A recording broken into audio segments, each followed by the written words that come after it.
Welcome to When Jesus Meets Your Scars with Dr. Kevin Hrebik. In this first episode, we'll explore the three powerful themes that shape this journey: emotional scars, family systems, and biblical faith. These foundational concepts will frame the healing work ahead.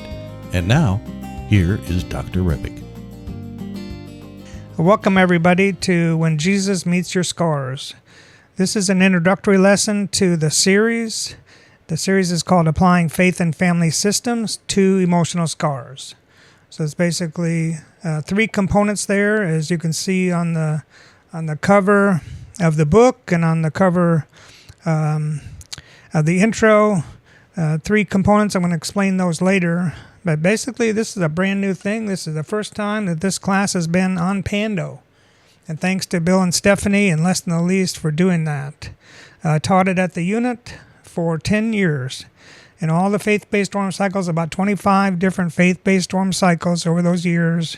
Then also, when I was doing the research, for 3 years at Harris County Jail. So a heartfelt thank you to Bill and Stephanie. Now we're encouraging families to order 2 copies of the student manual, and that's going to show up on your screen in a second. One for you and one for your loved one who's incarcerated.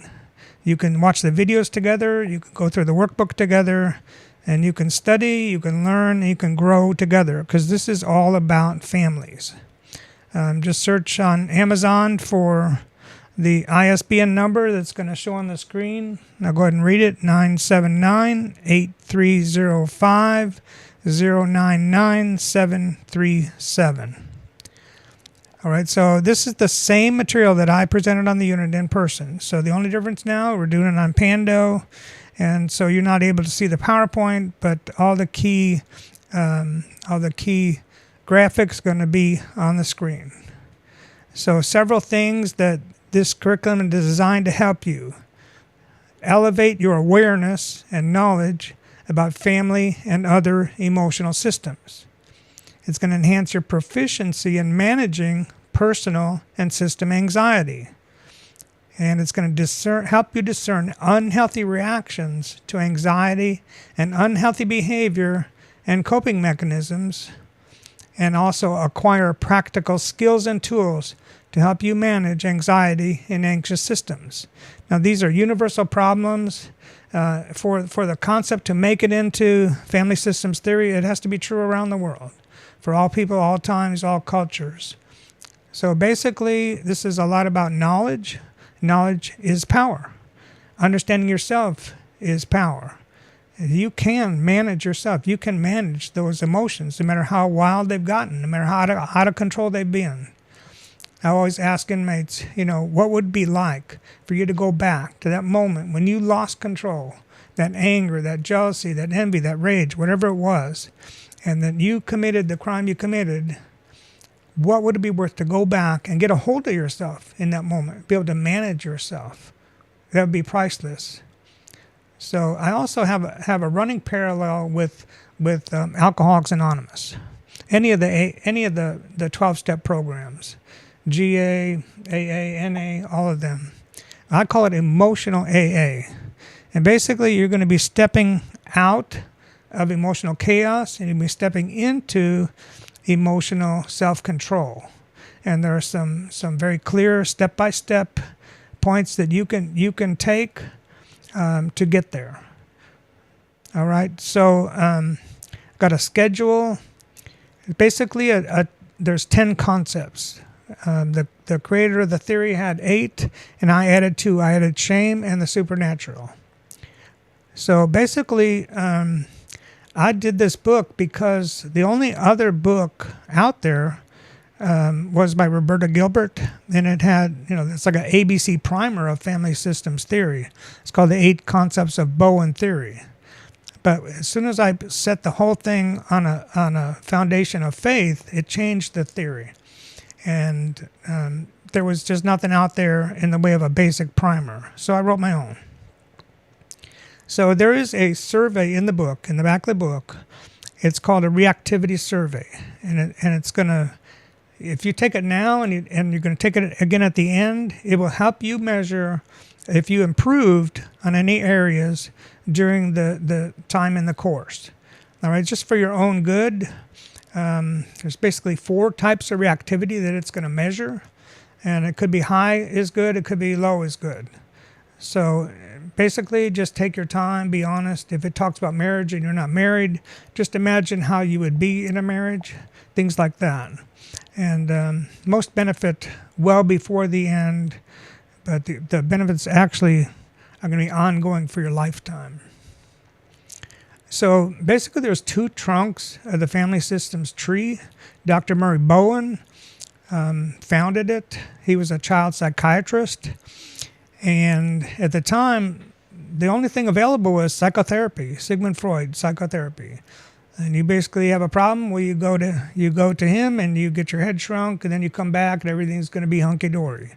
But that isn't reality. That isn't how families operate. It's not how emotional systems operate. So when Dr. Bowen had a child that he was treating, acted one way, and then mom came in the room and the child acted another way. So a lot of light bulbs went off, and he spent the rest of his life developing this theory over the next 40 years. And that became Bowen's family systems theory. So another guy, this Rabbi Friedman, was a student of Bowen, and he basically took the theory and applied it in his Jewish synagogue. And he was the first one to use it in a spiritual environment. So he basically trailblazed the faith aspect. So 2 trunks of the same tree, secular and faith. It's a good theory either way. It's a great theory. But of course, I'm going with the faith side. And there are a lot of family systems people around, some on both sides, faith and secular. So there's one picture I have of 3 authors, all friends of mine. Robert Creech, professor for Truett, has been a pastor long term. He's been a mentor all along through my project, through teaching it at Plain, and now writing about it. He wrote the foreword to one of my books.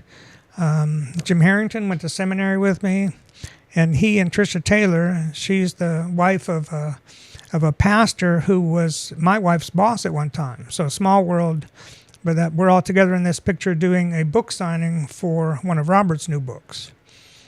And there's a lot of others mentioned throughout. In the faith side, Ronald Richardson, Peter Steinke, and then Jenny Brown and Laura Arrington are down in Australia. And they started a family systems institute, a biblical family systems institute there. So a lot of interest and a lot of people working on this side of the tree. All right, so this is a quote from Roberta Gilbert. My grandfather's tasks, herding the cows on the way back to the barn, was to be a very calm presence.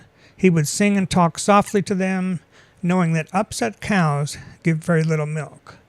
And she makes that point to compare animals to people. Upset people are not productive. Their emotions can be very destructive. Destructive for themselves, for their families, for everyone around them. And I always ask, how many crimes has anger committed? What about jealousy? What about depression? How many crimes have these led to? And what would it be worth, again, for you to be able to manage yourself instead of doing the same thing again? They say that knowledge is power. And this, of course, is all about self-awareness. We're kind of throwing back the Oz curtain and how your emotional systems influenced you and how your parents' emotional systems influenced them. And certain things travel through the generations. Not to put blame on anybody. It's not about that at all. It's just about knowledge and awareness. Why am I the way I am? How did this happen? And I'm making a prediction that you'll be surprised how much you learn about you. And you're going to be able to shine a light on the source of your unhealthy habits and your unhealthy reactions. You're going to be able to learn why you've been doing what you've been doing, and also what you've been doing to try to cope. You're going to learn a better way to react, a better way to respond. You're going to have actual practical tools and skills that you can start using on day one, and you will begin to realize that you can manage your stress and your anxiety and your emotions. Now, a lot of inmates have been traumatized young, they've been abused, they've been molested, they've been treated all kinds of ways like I was. And a lot of them spun off. They coped the best they could, whatever it was. It could be stealing, it could be drugs, it could be drinking, it could be, taking it out on others. But there are better ways to do it, and there are steps to get there to do it. And that's what I've been presenting for years now. I've got a picture of a tree with barbed wire coming out of it. And I took that picture of that tree. First of all, it was a half a mile from where I grew up. It was a country one-room schoolhouse out in the country, about 8 miles out of a town called Waupaca, Wisconsin. And I was helping a neighbor farmer build a fence one day, and there was this young sapling there, and instead of digging another fence post, any of the country folks out there know you just staple the wire to the young tree and you move on. Well, I remembered that tree. I went back 35 years later and took that picture. And there's that barbed wire that I stapled on 35 years before. And it's coming out of the middle of the tree now. The tree from a distance looks perfectly fine. It's a big oak tree, looks like any other oak tree. But you get up close and there are anomalies there. And you know that barbed wire is there to stay. And it's the same with emotional scars. Someone staples a trauma to you young in life, well, that's going to stay with you. It's not going to go away. It's not just going to magically disappear. You're stuck with that. And you've probably been reacting to it, maybe realizing it, maybe not, but definitely not knowing how to manage your reaction. All right, we're gonna look at 3 themes in this curriculum. Each week, we touch on the family systems part, the concept. We touch on emotional scars aspect, and we touch on the faith aspect. Basically, the worse your system of origin, they call that, the family you grew up in, whatever that looked like, foster home, whatever it looked like. The worse your system of origin was, the more scars you're going to carry. And the more scars you carry, the more they're going to influence you. And the more they influence you, the less self-control you have. And a lot of people are shocked at some of the things they found themselves doing and not knowing how they got there. The third main theme is faith. So that's why the title, Faith, Applying Faith and Family Systems to Emotional Scars. Faith, the faith plus systems is unbeatable. Together, unbeatable combination to help give you self-control. Self-control over your reactions that ultimately came from your damage, your inner damage. And then over the bad habits that came about because of years of trying to cope in unhealthy ways. Self-control to make new and better decisions and to create new and better habits. So you can get a lot out of this. It's like anything, you're going to get out of it what you put in it. You take it seriously, and I can pretty much promise you that you're going to come out the other side a better person. So I wrote another book. It's called Repurposing Scars. That image should be on the screen. And it's basically a companion book. It addresses a lot of things that the curriculum brings out. It's also got that picture on the cover that we just talked about. So a big part of the goal of the curriculum is to repurpose your scars for God's purpose. And that's more on the final end. When you get around to learning how to manage yourself, when you can get a hold of yourself and you can start responding better, taking personal responsibility, and being able to make better decisions using these tools, you're going to begin to find that God wants to use your past.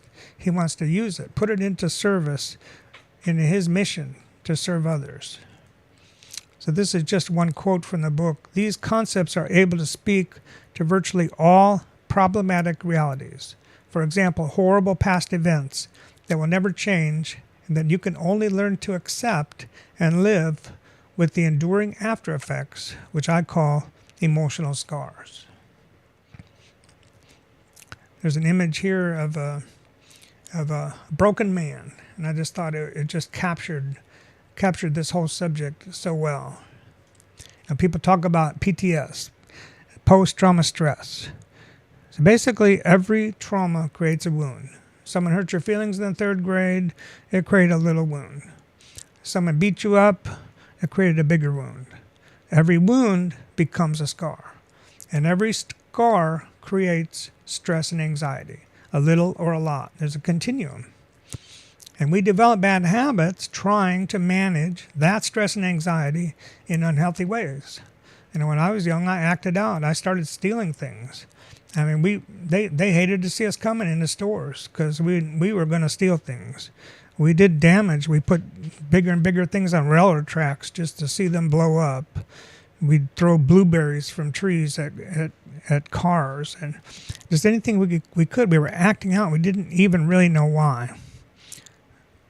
So post-trauma stress. Everyone has some, little or big, a lot or a little. But if it's left unchecked, it predictably is going to cause problems that are predictably going to increase. So a little problem turns into a big problem. A big problem becomes a major problem. A major problem turns into things like addictions, criminal acts. It's a huge negative whirlwind. The more you do it, the easier it is to do. The easier it is to do, the more you do it, and so on, and down you go. Now, all that can become PTSD if you're diagnosed. But everyone has PTS, diagnosed or not. Just a couple of quotes here. Emotional scars can run deeper than the Nile and often lie lurking behind a smile. Another one by Melissa Kelly, and I'm going to quote her later too. It is so often the emotional scars that bind us, long after the physical scars have healed. Sometimes the prettiest smiles hide the deepest secrets, the prettiest eyes have cried the most tears, and the kindest hearts have felt the most pain. So you're not alone. You've had trauma, you've had suffering, you're not alone. You're not alone at all. People all around the world share that, incarcerated or not.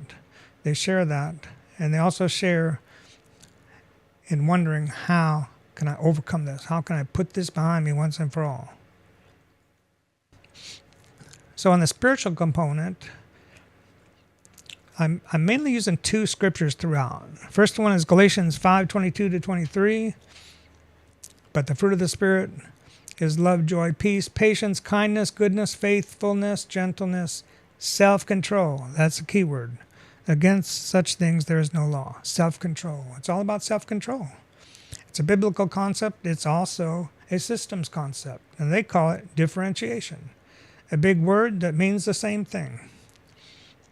And then also out of 2 Timothy 1:7, for God has not given us a spirit of timidity, but of power and love and self-discipline.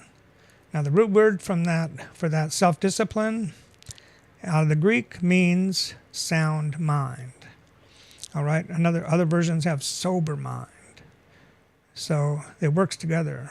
Self-control, self-discipline, a sober mind, a sound mind. But even then, that's just the start. And sometimes we need more details than what Scripture offers. And that's the AA parallel. We develop these bad habits and these unhealthy coping mechanisms, and we get trapped and we don't know how to escape. So we turn to secular programs like AA. There's also Christian AA and NA and all those. But the point is we need handholds. We need steps. We need guide rails to help us stair-step out of it. And it's all different animal. One thing to control the addiction. And you can get sober and still be out of control emotionally. So it's a whole different ballgame when you are addressing emotions and you are stair-stepping out of chaos into calm, into self-control. So that's basically the first week. Just the basics covering the different themes. Now at the end of each lesson, as you see in the book, I've got reflection questions. I'm going to read them Have you ever thought before about your family, for example, as an emotional system? What about your church, your neighborhood? How many different types of emotional systems can you name? Does your role, behavior, or persona change when moving from one emotional system to another? So this was the big reality that hit me when I was studying this material late in life. It just hit me because my emotions have been out of control. I've been a Christian for 30-some years, but I had parts of me that were still out of control. And sometimes that anxiety would just peak, and I wouldn't know what to do with it. And nothing I had learned in all my years of studying and going to lessons and sermons and conferences, and nothing was reaching it. But studying it at the root level, that these are emotional issues. Because growing up, the only emotions I learned were anger and rage. A lot of anger and then even more anger. And I also learned that emotions could be used to manipulate people. So I did not know what a healthy emotion was, even after being married. I was still learning. I was like a baby in the emotional world. So learning that this is normal, that emotions are normal, and that everyone has them, that itself was a revelation to me. And then all the details after that. This material basically changed my life. And that's when I knew if it changed me with all the serious abuse I suffered, I know, and all the addictions I went into, this can help anybody. And it doesn't matter how old you are, how long it's been going on. That's kind of irrelevant. You get faith in you first, and then you study this material, and I can pretty much guarantee you, you're going to be a different person when you get out, or if you're not incarcerated, you're going to be a different person the next time you join your family. If you've been away from them for a while, I always tell the inmates, wouldn't it be nice to surprise them? They look at you and they say, what happened to you in prison? You're not the same person. I can't push your buttons anymore. You are calm for real. You have self-control like I've never seen in you before. You're always a hothead or whatever. What would it be like? What would that be worth to you to hear those words? All right, so that wraps up this week. Hope to see you next week. Thanks for joining us as we began this journey of When Jesus Meets Your Scars. Remember, every scar tells a story, but in Christ, your story is not over. To dive deeper, you and your family can order the student workbook on Amazon with the ISBN on your screen. We hope to see you at the next class of When Jesus Meets Your Scars.